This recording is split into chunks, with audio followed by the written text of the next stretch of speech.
Buenos días, chicos. Bienvenidos a la clase 18 para los grupos 301 y 302, el grado tercer año. Continuamos con los cambios trascendentales en nuestro país. Hemos visto los cambios sociales, los económicos, los culturales. Hoy nos toca ver en forma muy general los cambios políticos. Empezamos. Como hemos visto en el trimestre 2, en el siglo XX se vio representado un México que iba en ascenso. Se vio la consolidación y la crisis de un proyecto político nacido desde la Revolución Mexicana, que iba a defender 4 elementos claves. En esta parte te pongo los 3 símbolos que enarboló lo que ahora es el Partido Revolucionario Institucional. Recuerden, los 3 logos que vemos aquí son los con los que se ha desarrollado este partido. Los elementos clave que nosotros vamos a identificar dentro del desarrollo político de nuestra sociedad a través de esta historia va a ser la soberanía nacional. Recordamos que se luchó bastante para obtener esta parte y dejar de ser dependientes en lo legal de primero la colonia y después de alguna injerencia de algún país extranjero.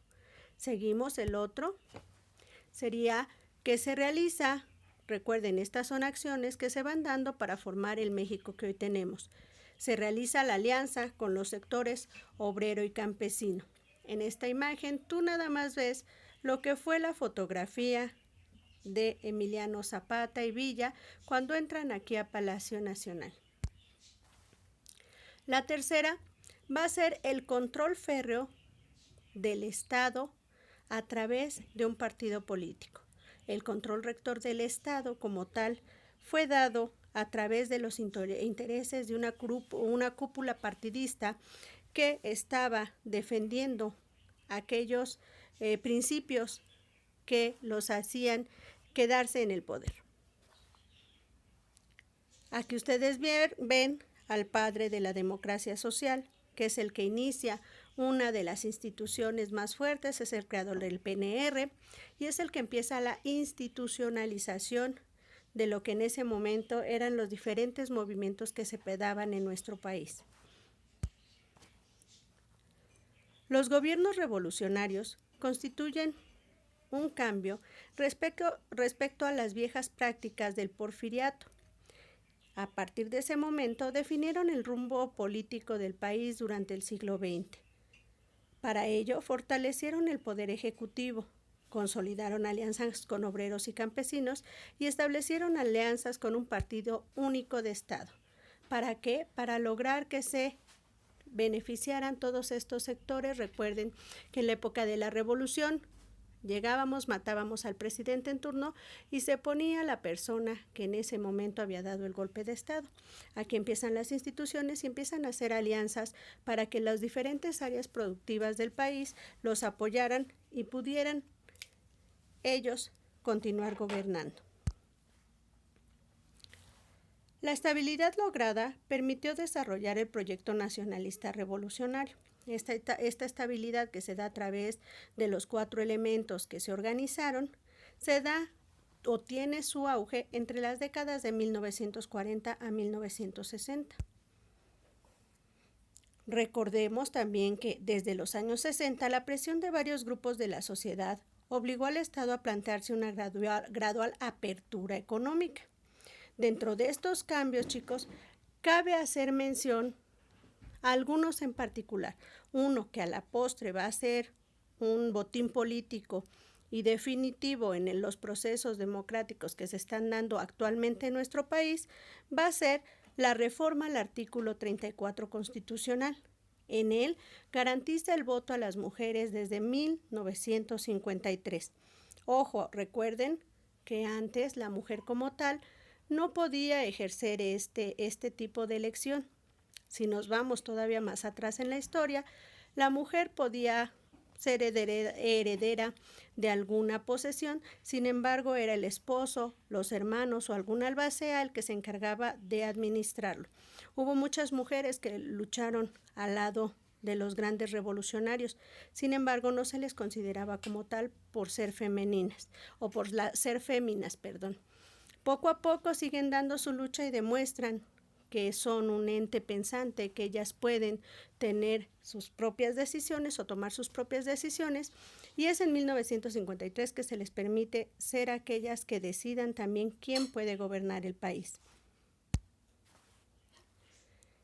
Otro de los cambios que se da, en 1970 se redujo la mayoría de edad de 21 a 18 años, permitiendo así que una población que iba en auge empezara su participación en la vida política.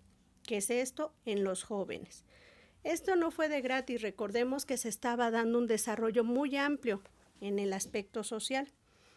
Recuerden que aumenta la esperanza de vida y obvio aumenta una población que en ese entonces estaba en auge, que eran estos jóvenes de 18, 15, 21, 25. Y qué mejor que tener una población que pueda votar por el partido en el poder. No crean que fue de gratis, poco a poco lo van dando estos pasos. En 1977 se promulga la Ley Federal de Organizaciones Políticas y Procesos Electorales. Recordemos que antes el partido en el poder era el único que decidía quién iba a ser su candidato. Había algunos partidos que se les llamaba satélites y participaban en ellos para hacer un juego de simulación, en el cual intentaban participar en esta vida democrática, entre comillas, y a final de cuentas todos los dados estaban cargados para que el candidato del partido en el poder, en ese entonces el PRI, fuera el que resultara ganador. Bien, en 1977 todas las presiones sociales llevaron a que se organizara y se modificaran estas reglas del juego para participar en las elecciones. En la foto ven ustedes a una gran luchadora social que es Rosario Ibarra de Piedra. En 1990 se crea el Instituto Federal Electoral. Esta creación de este instituto puede parecer, pues digamos, como otra organización, de otro organismo de parte del gobierno para tener y organizar las elecciones. Sin embargo, esta fue una lucha muy fuerte que dieron los ciudadanos que estaban interesados en participar en la vida política de nuestro país. Al principio, recuerden, no recuerdo yo si ya les había platicado que antes el secretario de gobierno era el que hacía como juez y parte cuando había elecciones. Si no te lo había platicado, pues ya te lo comento ahorita. En esta parte, cuando se crea el instituto, empiezan a entrar las gentes de la sociedad civil interesadas en tener una transparencia en cuanto a las elecciones. Otro gran paso que se da es la aprobación del Código Federal de Instituciones y Procedimientos Electorales. ¿Qué es esto? Así como les he dicho que para que una nación pueda regirse por sí misma y obtenga su independencia, primero tiene que poner las reglas de cómo es que va a convivir. Así lo mismo, bueno, en la Constitución, aquí por ejemplo, en cuanto a las elecciones, este código también va a dictaminar o va a decir cuáles son los procedimientos y cuáles son los pasos y qué es lo que está permitido y qué es lo que no está permitido para llevar a cabo unas elecciones. Ese fue un gran logro que se dio. Desde los años 90, los partidos políticos han conquistado, no se les ha dado nada. Han conquistado cada vez más espacios de participación y sus miembros han logrado llegar a puestos de elección popular. Aquí te pongo nada más un pequeño ejemplo de lo que fue o de lo que es ahora nuestro presidente de la República. Él logra, después de una lucha muy fuerte que da principalmente el ingeniero Cárdenas cuando él llega a la gubernatura, que en ese entonces no estaba como tal, sino como jefe de gobierno de la Ciudad de México, logra llegar Cuauhtémoc Cárdenas. Deja una interina, que sería Rosario Robles, y después deja o continúa esta situación de elección y queda el licenciado Andrés Manuel López Obrador, que ahora lo conocemos como presidente de la República. En algunas ocasiones, los partidos de nuestro país han tenido que realizar alianzas para formar los llamados frentes o coaliciones. ¿Qué es esto? Han tenido que unificarse varios partidos para lograr tener la mayoría. Recuerden que nosotros eligen al gobernador, al presidente, a los alcaldes, a todas nuestras autoridades cuando obtienes la mayoría de los votos. Entonces, varios de estos partidos políticos han tenido que realizar frentes o coaliciones para ir juntos, postular unos principios y llevar a cabo un proyecto de gobierno que todos los participantes puedan encabezar. Son propuestas conjuntas de gobierno. Hacen su alianza y se reparten cómo van a estar representados. Ojo, chicos, vamos a tener una actividad. Van a observar los mapas de la página 290 y 291 y los van a copiar en el cuaderno de la materia. Además, van a responder una sencilla pregunta. ¿Cómo cambió la alternancia política entre 1988 y 2000? Eso lo van a hacer en su cuaderno, a mano, por favor. Ojo, si no tienes mapas de la República Mexicana, puedes copiarlos. Si ya tienes mapas, nada más colorea conforme están en las páginas y los copias.